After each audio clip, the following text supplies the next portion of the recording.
Again, thank you for coming. For those of you who don't know me, my name is Ginger Olszewski, and I'm a volunteer at the Pat Conroy Literary Center. Again, thank you for coming. And welcome, on behalf of our nonprofit Pat Conroy Literary Center, to this afternoon's conversation among a trio of distinguished novelists, Jeffrey Blount, John Pruitt, and their interviewer, Rebecca Bruff. We are honored to once again be here at Penn Center and in Frizzell Hall, where 16-year-old Pat Conroy met Dr. Martin Luther King Jr. in the company of Pat's Beaufort High English teacher and lifelong mentor, Jean Norris. Frizzell Hall has always been a place where tough but essential community conversations about race relations, social justice, and servant leadership have been welcomed. And we are grateful for the opportunity to welcome all of you into this space and this conversation today. Our program is presented in partnership with our dear friend and sometimes volunteer, Susie McMahon. Susie is the founder of Luxe Lowcountry Travel and the Lowcountry Literary and Leisure Getaway. During the pandemic, she started a virtual book club that brings authors to readers across the country and the globe. She loves sharing her passion for Pat Conroy's writing with others and aims to bring his stories to life through her annual Getaway event. As a global citizen who travels the world, Susie calls Beaufort and Parker, Colorado home. She shares Pat Conroy's values of hospitality and social justice throughout all her endeavors. Susie curates immersive and luxurious travel experiences and events worldwide as she combines her two passions, reading and travel, to create events like today that further the mission of our Conroy Center. To introduce our authors, please join me in welcoming Susie McMahon.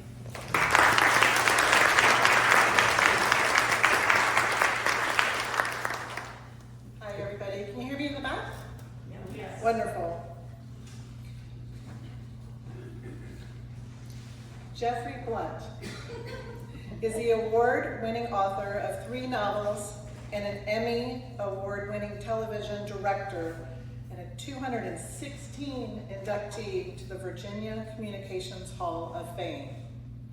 During a 34-year career at NBC News, Jeffrey directed a decade of Meet the Press and was the first African-American to direct The Today Show.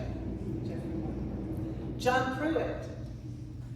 John Pruitt began his journalism career in 1964 as a television reporter, cameraman, and eventually rose to the top anchor at WSB-TV in Atlanta, Georgia. And I watched him every night with my family as I grew up in Atlanta, Georgia. You're welcome. In Atlanta, Georgia, for half a century, he covered the civil rights movement, Georgia politics, and the major news figures of the day. His reporting has been honored with multiple awards, including induction into the Atlanta Press Club and Georgia's Association of Broadcasters Hall of Fame. Rebecca Bruff is the author of the award-winning historical novel Trouble the Water and the children's book Stars of Wonder. Becky earned her bachelor's degree in education at Texas A&M, a master's and a doctorate in theology at Southern Methodist University. Becky is a frequent presenter at literary events, and she volunteers occasionally at the Pat Conroy Literary Center and loves life in the Lowcountry. Books of all 3 authors will be available at the end for signing and purchase. And I'm going to kick it off to Rebecca Bruff. Let's go. Thank you, Susie. As we see the portrait of Martin Luther King Jr. on the wall behind us, and then actually my friends from Dallas and I were talking about this a little bit this morning.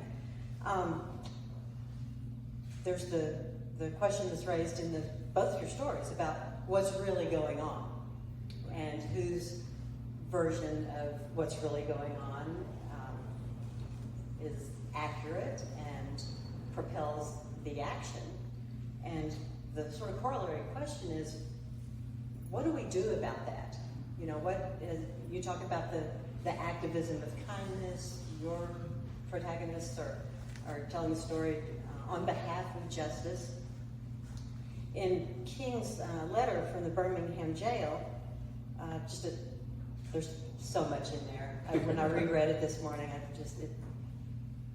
I wish it were required reading right now, everywhere, again.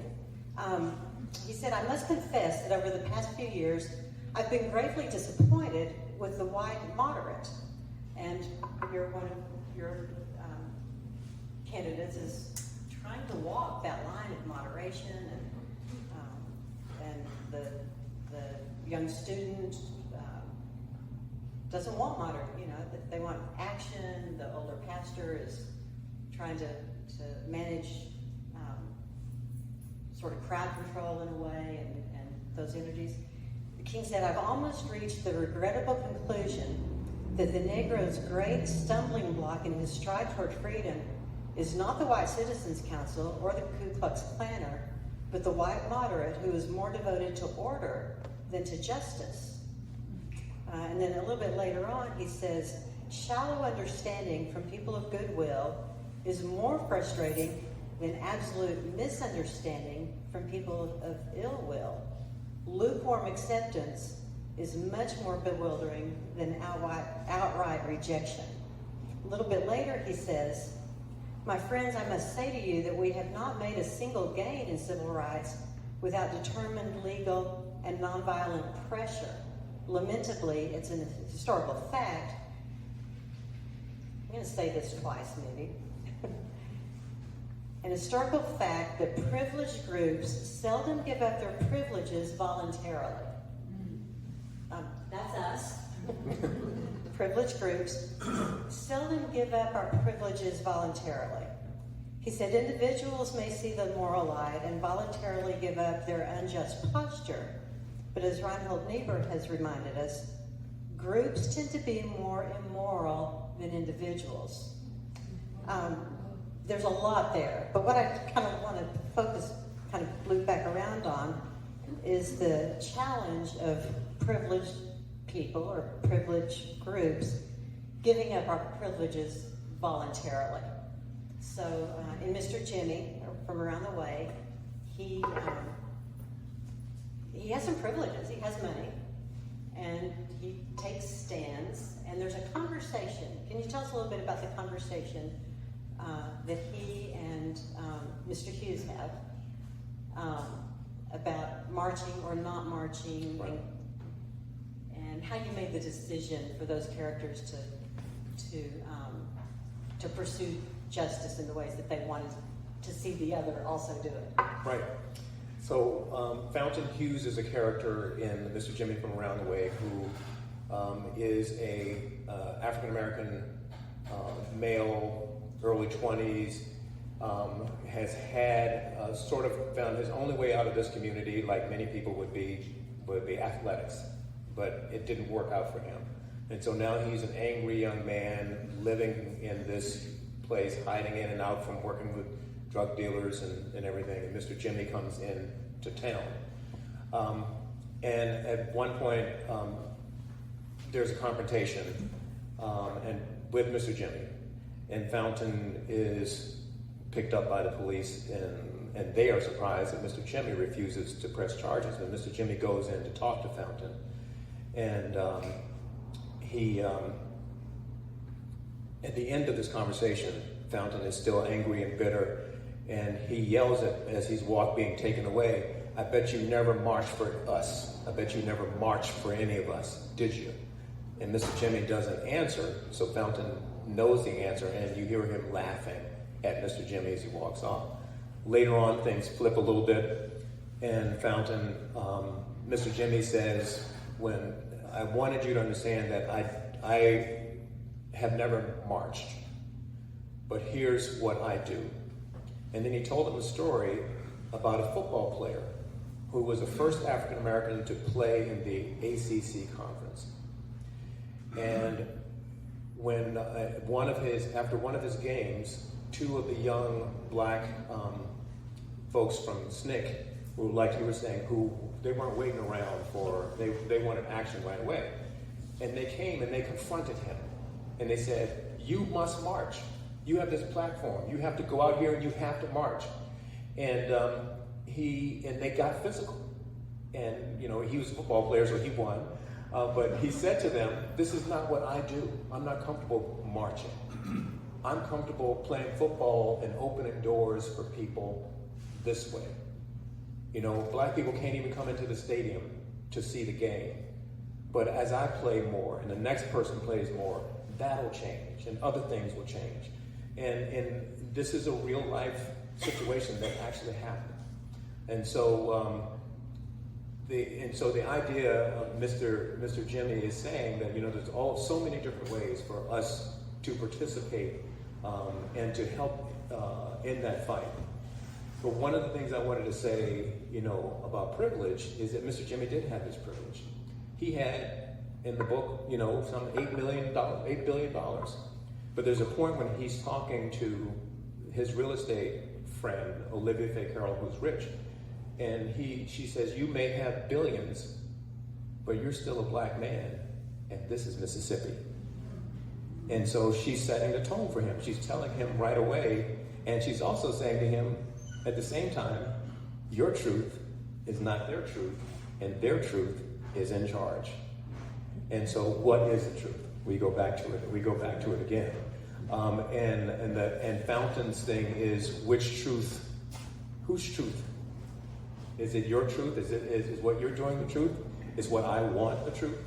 And so there's a whole lot of conflict in this book about that. And when you talk about the media, I do something purposely in Mr. Jimmy. You know, in the early part of my career, when I started working in television news, at the networks, the news divisions were a public service division.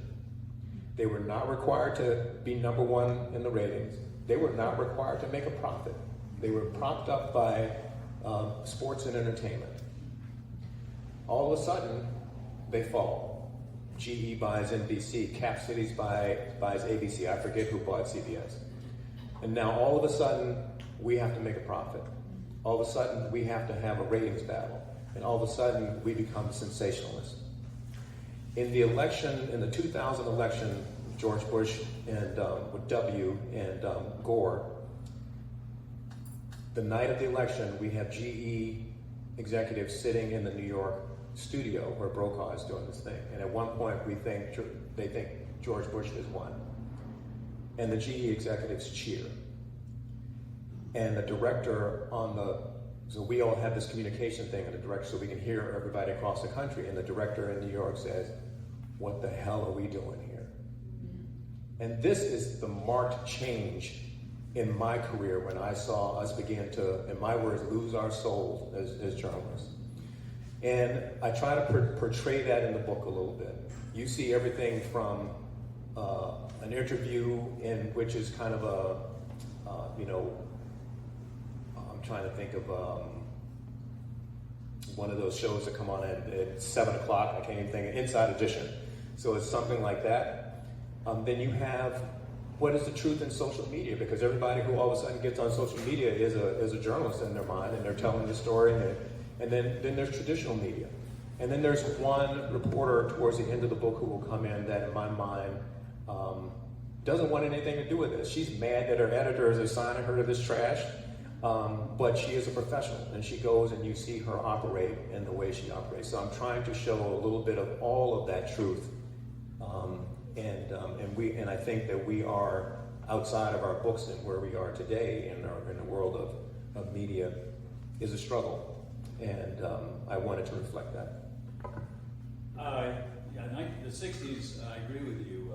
Ratings were not ever talked about or thought of in the newsroom because the news was a public service. It was viewed as a public service. But the people who run television stations began to notice that the people who wanted to advertise their products wanted to advertise them on the news. because the news conferred credibility to that product. That's right. And the people who bought ads were hoping that that news credibility would. Well, long story short, the newscasts became the economic engines of every local television station in this country, and it took off from there. There's some good in that. The news department's got tremendous revenues, and they developed their weather reporters, satellites, helicopters, live action cameras, all of that. The challenge was always, Jeffrey, and I'm sure you would agree with this, to try to keep the balance of credibility, to not go down that road of sensationalism, to always pull back. And I do believe that most news organizations were pretty successful at that. Now, there were egregious exceptions. Some of them actually happened at the station I worked for. And I'll never forget. I walked in one day, I was doing 5, 6, and 11 o'clock news, and Anna Nicole Smith has died. And they were going to lead with that at 5 o'clock. And I said, no, absolutely not. This is the credibility of our news you're talking about. So I went to bat on that one, and I lost. But there were a number of battles like that, and I felt it was important to keep that credibility there. Because if you lose credibility, you don't easily get it back. It's a sacred trust. And that may sound strange coming from a TV newsman, but it really is, and I believe it. And I think that there are good TV newscasts out there. One of the most perplexing things I face when I talk to groups such as yours, and the question I always get, and I'm sure you do too, who do you watch for news? Who do you believe? These guys do you watch? Because what we've seen, and I don't want to go down this road, but I'll just say that cable news, social media, we're all divided into camps, and we tend to watch what reinforces our beliefs. We don't want to watch anything that might challenge our beliefs or force us to take another look at what may be another approach to the news. And I think it's been a very bad thing for the country. I think it's been divisive. I mean, we're all in different camps. And so you want to find somebody you can trust and believe, who in fact earned that trust and belief. I'm not going to tell you who I watch. That's going to be up to you. Who I read. It should be reading. Reading and watching, all of that should be combined. But you need to have a broad array of opinion, people you believe, maybe people you think are overboard, but it's important to know how they feel. So yeah, credibility is something that's easily lost, and I agree with you, we've lost a lot over the years, but we'll never go back to the days of public service television. I do notice NPR may be at risk. Yeah. That's something that's a great concern to me. I also think that there's a sacred trust with a novelist, with readers. And I think when we sit down to begin the process of writing the first word, when we are beginning to think about what story we want to tell, there is at least for me, there is a place and a point when you have to say, I'm not writing this to manipulate. I'm writing this to do what we did in the news biz. I'm writing to show you something. I'm creating, rather than going out and finding a person to build a story around, build a news story around, I'm creating that person to build that story around. And I'm trying to be as factual as possible when I talk about the issues that the people are going through in Ham, Mississippi. There are real issues. There's a point in there where we find out that the Southern Poverty Leadership Group Law Center is suing Mississippi. And this is actually happening. As I was writing the book, this is actually happening. So that they would, do something for these poor children who were caught in this loop of poverty and lack of education. So I think there's a trust when you sit down to read. If you read one, that's why I think we read one author's book and we're moved and we're touched by it, and then we go and buy the last 5 they wrote, and continue to read that because we develop that trust and we feel like what we're getting from them is real and true. So when I start that process, that is certainly in my mind, that I want you to read my novel. I want you to trust what I'm saying. I also want you to be able to then go and do some research on your own and find out that I'm telling you the truth, and find out that sometimes, you know, in the case of Ham, Mississippi, it's even worse than I've told you, and then what you can do about those situations. So I do think there's a sacred trust between the reader and the writer as well. I mean, yeah, that's right, the reader and the writer. Yeah. But along those lines, you know, we've all named in various ways. We tell stories and we write, hopefully to open minds, to shine light on issues or circumstances or dynamics that seem to matter. Hopefully to transform hearts. Right. And I'm curious about your experience. In my experience, when I researched and wrote the book that I wrote, I was hoping to shine a light, to share the story, for people to learn, but I also found that it was transforming me. It was changing things in me, and asking of me the question now, like, what's mine to do now, you know, in terms of platform activism, all those kinds of things. So I'm curious how the research and writing of your stories, I know how you wanted to change your readers. How did it change you? What transformed within you as you worked on these stories? Well, it's an all-absorbing process. There's that. And it does transform an author of fiction, because the most interesting things happen when you're writing and developing characters, and you reach a point where you're at a block, and you think about it, and in some cases a character will actually tell you what to say. I'm sure you've experienced that. Every writer of fiction will say, well, this character led me through the novel, and Sheriff McSwain was one of those characters. He is the sheriff of Pickett County, Georgia.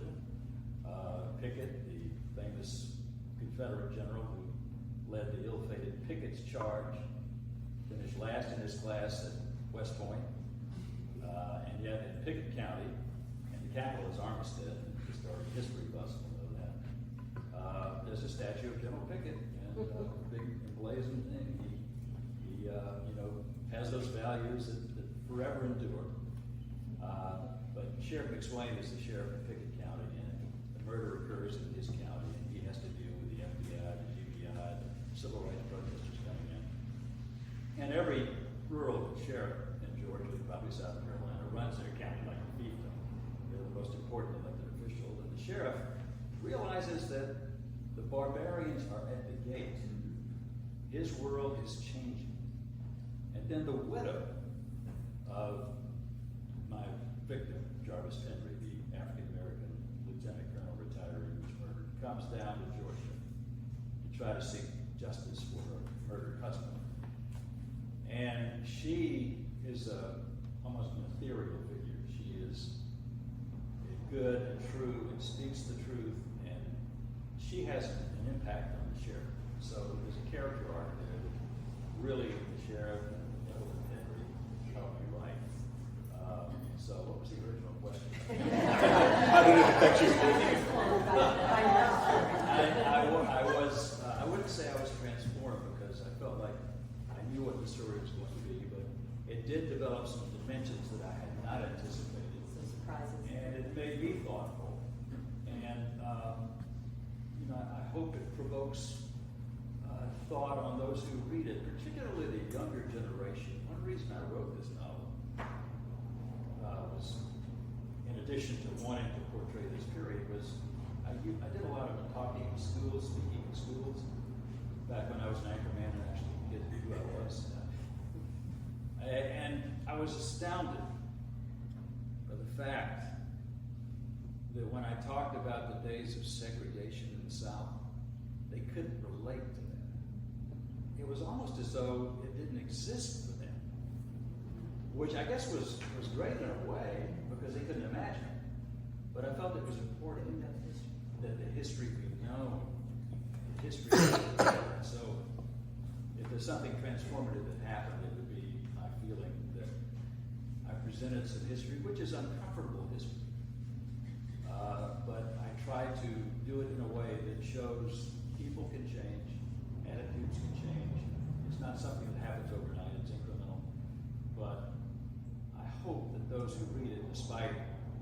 some rough stuff, Jeffrey, I'm sure you agree. That there is hope, that there is change, and all you have to do is look at the South today compared to the 60s. I mean, we have come so far. And I think for me, there was a woman who wrote a review of Mr. Jim, and she said, all the feels are in this book. And I had all the feels when I was writing the book. And I think as I moved along, those feels did change me. And part of changing was the research, and particularly about the poverty, particularly about finding out about people who live in these kinds of conditions and what many psychologists now call something called social death, which is a big, broad study, but I picked out my little piece of it, which is to say that there are these communities who exist, and we allow them to. And we have turned our backs over. Life is so busy for us that we just move ahead, and these people exist within this world, and generation after generation they exist in this world, and not much changes for them. It just kind of gets worse, and we go on living around them as if they don't really matter. And when I was doing this research, it was painful, it was hurtful, and particularly when I was reading and learning about children. And if you go online and you Google Louisiana, Mississippi poverty, and you watch some of the scenes of children, you can't be, if you have any humanity in you, you have to be brokenhearted to see that. And so I was changed in the way that I learned it existed. I was changed in the way that as I wrote, and I asked people while I'm writing this book to hear me, to make a difference, and to go out and change. That then by the end, how am I going to be Mr. Jimmy? How will I, not only will I come and talk to you, if you ask me, Jeffrey, what have you done to be Mr. Jimmy, what would you say? So Jean and I have 2 scholarships at the college I went to because education was so huge for my parents. And just last year I went to an event and a young woman came up, actually it was one of the launch events for Mr. Jimmy. And she came up to me with one of the professors at my college. And she said, Mr. Blount, I want you to know that via your scholarship, I was able to finish my senior year of college. I'm going to medical school. And so it's one thing, but it would have made Mr. Jimmy really proud. And so I have learned that it's not enough to see, it's not enough to inform, to write the stories, to ask something of you as a reader if I can't ask it of myself. And thankfully Jean has come along on that journey. And I think we will always be Mr. Jimmy as much as we can. And my children are doing the same thing, so. I correspond, text very informally with some ministry colleagues, and the question we often ask ourselves now is, what's mine to do now? What is mine to do today? Can't do it all, but let's do something. Right. I've got one more question that I hope each of you will answer, and then we'll open it up to the audience. Is that okay? So imagine, each of you, I'd like for you to imagine one of your characters having a conversation with an actual historical figure, living or dead. Tell us who your character is, who that historical figure is, and what they're talking about. My character would be Harrison Parker, who was a candidate for governor. And he would be talking to Jimmy Carter, who was also a candidate for governor of Georgia. I won't spoil, tell you how my governor's race turns out. But you all know Jimmy Carter won his race the second time he tried. And Harrison Parker faces the same sort of political conundrum that Jimmy Carter faced in 1970. Jimmy Carter was always a progressive on race, even from his earliest days in Flames. But he knew he couldn't be elected in Georgia running on that platform. Now, he was not running against a virulent racist like Harrison Parker in my novel. He was running against Carl Sanders, former governor, who was really a New South governor.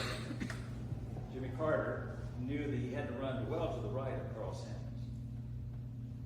He knew he had to get the segregationist rural vote, even though he didn't believe that.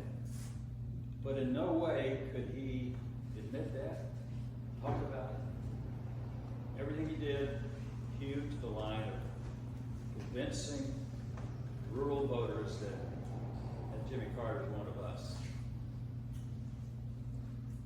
Harrison Parker in the novel faces the same dilemma.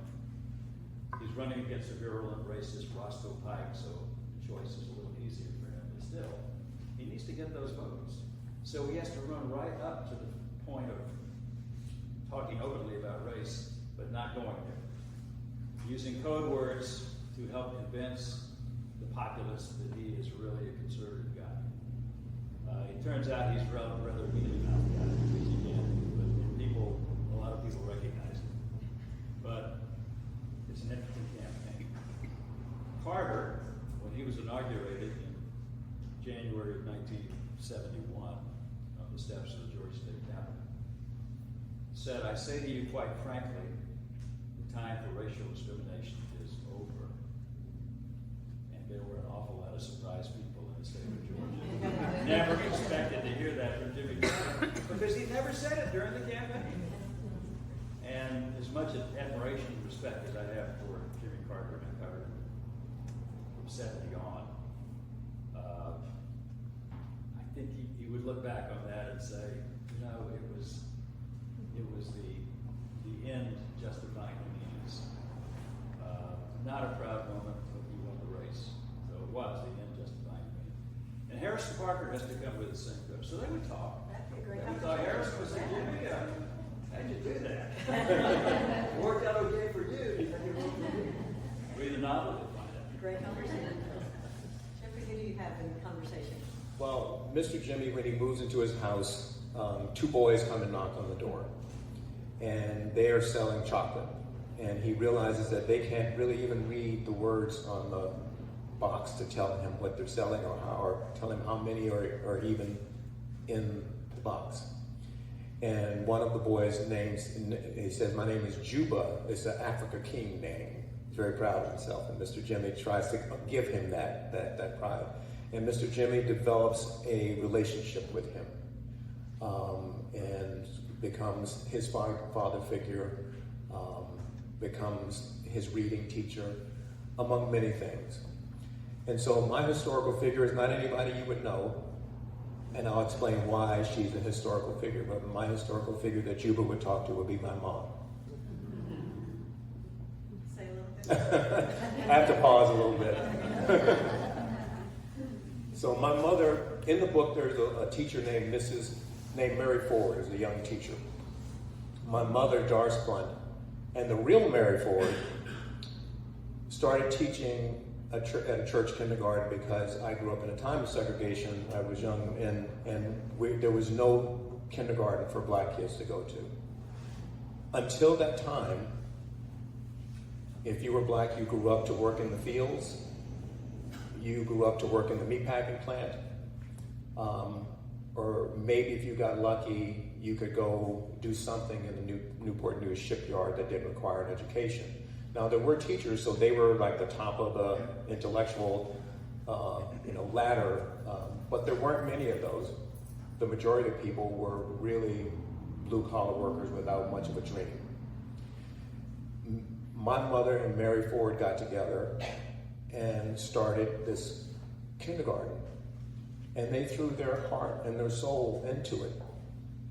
Long story short, my mother died a couple of years ago, and one of my cousins was remembering her and said, "You remember, Jeffrey, we left kindergarten knowing how to read, and the teachers in first grade were fighting over the kids from the Martha James Goddard Memorial Kindergarten."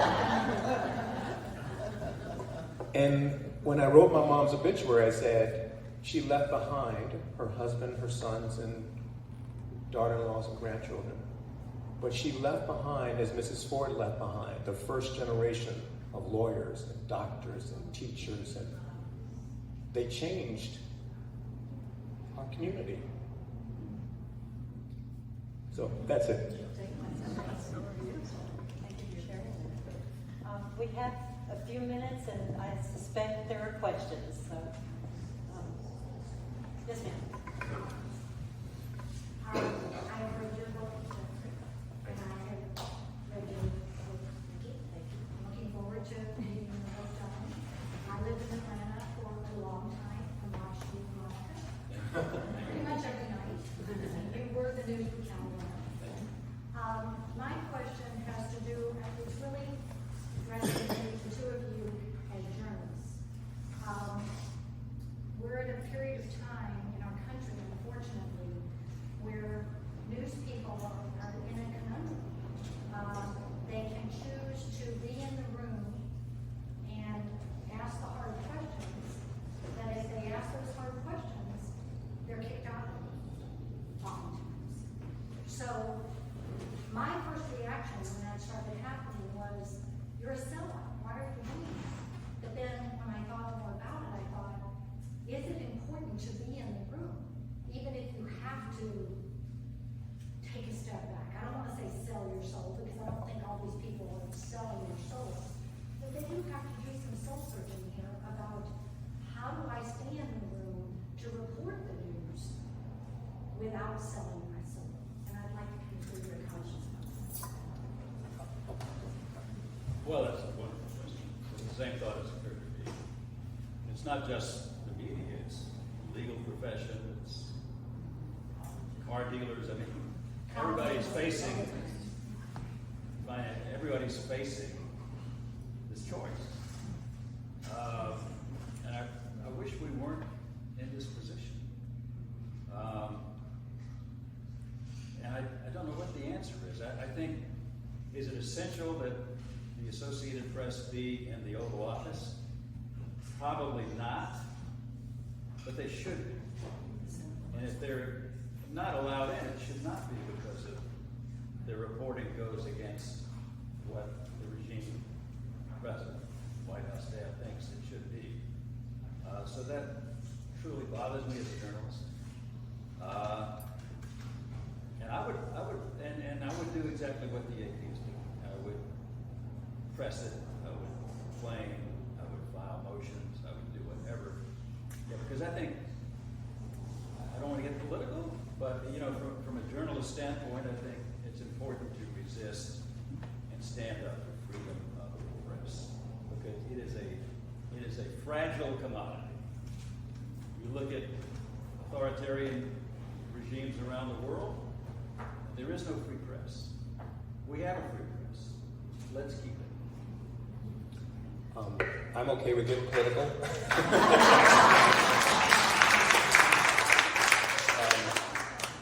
I believe that because we are dealing with the administration that we're dealing with, I do think that being in the room is important. I think in another, let's say, I don't know, we can look back at W, or we can look at Obama. If this situation had happened, they kicked out the AP, I would have said, well, all of us should get up and walk out. It may have had an effect on those administrations. I do not think it would have an effect on this administration. In fact, I think they'd be okay with that. So I think you stay in there, but you really have to ask the question. And you really have to make them uncomfortable. I used to laugh at Sam Donaldson. Gene and I were talking about him the other day, and you'd be out on the lawn, and the president couldn't breathe without Sam. If he walked past him, he's yelling at him, yelling at him, and you could just see how uncomfortable they were. But he was doing his job. And I see too many people who are not pressing, seeing too many people who are worried about being. If I ask the wrong question, I'm going to get kicked out. And then I would say to you, what is, at least in my journalism career, one of the biggest stories, if not the biggest journalist story, was Watergate. Neither one of them was in the White House press room. Good reporters report. So I think that we should put on, we should be our objective hats, because we want to be telling the truth to people. I want to see our anchors stop smirking and stop making faces, no matter what network they're on, and stop giving their opinion and selling their own books on their TV time and all that stuff. and focus on the news, and I want them to fight. I want them to be Sam Donaldson. I want them to make them uncomfortable and force them to answer to the press and to the American people. So that's an excellent question, and we've got work to do, and you have work to do. When you have a local station, you are in control of that station. They have to apply for a license, and if they're not giving you what you want, you let them know that. You make them uncomfortable until they give you what you want. And I will say that, for me personally, I watch the NewsHour with Amna Nawaz and Jeff Bennett, because to me it's the last bastion of very serious stories, very serious pieces, really fine interviews that are not, they get at the point without being offensive to some people, but without being mealy-mouthed and weak. It's a bit of old school journalism that I like and watch every night. So I think my position is we have gotten to the point where we are failing our viewing public. And we need your help. And every time I get the opportunity to say this, and to you and to other people in the business, I do say it. So.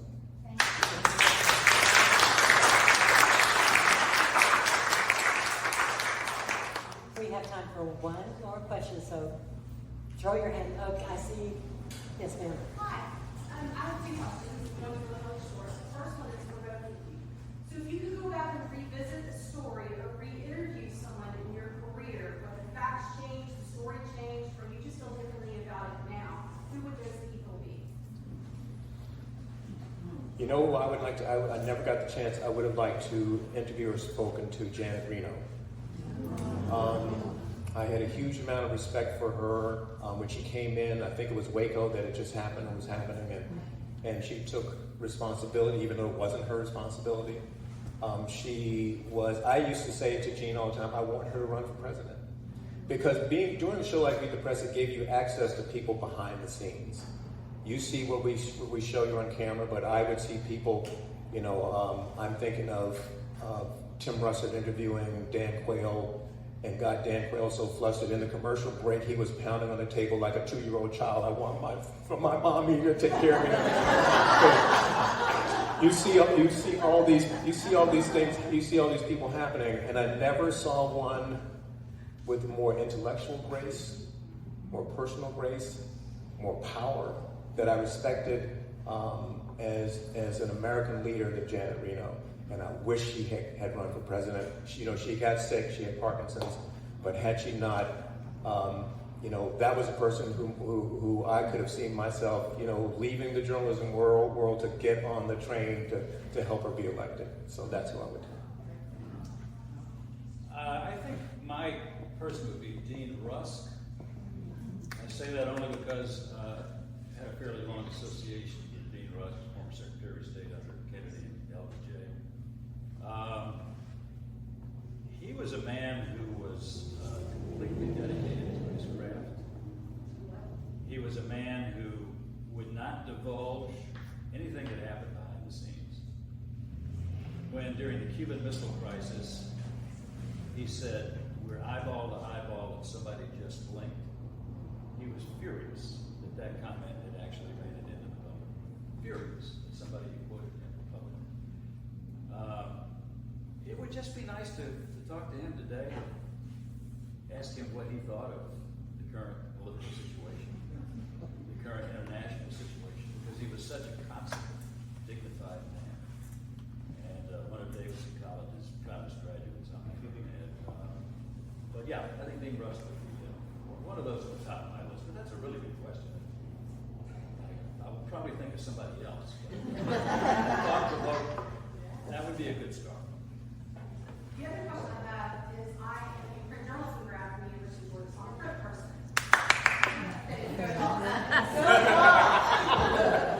The question I have is when I went to high school is that we were the tried and true. I think we were the last generation of the tried and true before the internet became a thing, and now everyone's rushing to tell a story. Everyone is a journalist. So what would you do to encourage the future journalism students I taught 3 semesters at George Washington University School of Media and Public Affairs, and the class I taught had to do with media bias. So it wasn't necessarily about how we're going to. What exactly were you asking? We were going to fight again? Basically, with the internet and everything. Right, how we're going to fight that, right? How fast they can versus reporting, there's a difference. Right. There obviously is a huge difference than just going to your Twitter and doing that, and spending two weeks or 2 days coming up with a piece and working your way through it and getting it on the air. But unfortunately, most of the reporters I know are forced to tweet before they even get a chance to finish their reporting because the companies want them to be doing that. I think it starts in those classrooms. And I think it starts with having people who are faithful to the mission of journalism in those classrooms with those students, most of whom are, at least in the schools that I'm aware of, they have to fight to get into those junior, senior classes. You just can't walk in. You have to work your way in, so you have to want to be there. And then we have to pound the educational thing that about factual thing, no matter what the medium is. It's still about the facts. It's still about the storytelling. Doesn't matter if it's Twitter. You still got to say the right amount of people were injured in the earthquake, or I think something that happened in Myanmar overnight. You got to say those facts where they are. So I think it's still the basics, no matter where you put it. And that's the thing we just have to keep educating over and over again. I couldn't agree more. The basics are so important.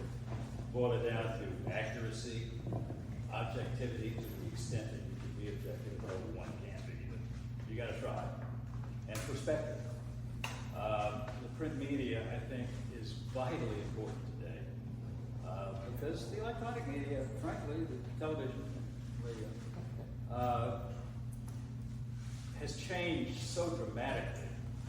In my novel, Tell It True, it's the days of film. And they go out and shoot a story. If it's in the boondocks in Pickett County, the AP reporter, she doesn't have a cell phone, obviously. She can't even find somebody to let her use, a filling station phone because they don't want the media there. So in the film, once it's shot, it has to be driven back to Atlanta, processed. The story has to be written and edited. There was a frantic race to get stuff on the air, but there was also time to reflect on what you were going to write. And now it's all about immediacy. Get it on the air fast. See a tweet and maybe it's accurate. Let's put it on the air without checking it out. This happens all the time. Social media has changed everything. So, to my way of thinking, print media is vital. And I spend a great deal of time every morning. First thing I do, I get up early, work at night shift all those years, now I like to be up at 5 o'clock in the morning, reading the New York Times, reading the Wall Street Journal. And my introductory rate just expired, so I'm reading as much as I can because there is the perspective and balance there. And there might be a different view in how those stories are reported, but I think reading a variety of those things will help you. But I don't watch that much television anymore because I'm suspect of so much of what I see. Because it is geared towards sensationalism. It is sometimes far less than objective, even among those news media outlets who would call themselves objective. So God bless the print media. It's a struggle. I worry about them being around for that much longer. Thank goodness the Wall Street Journal, the New York Times, and other outlets have found ways to monetize being on the web.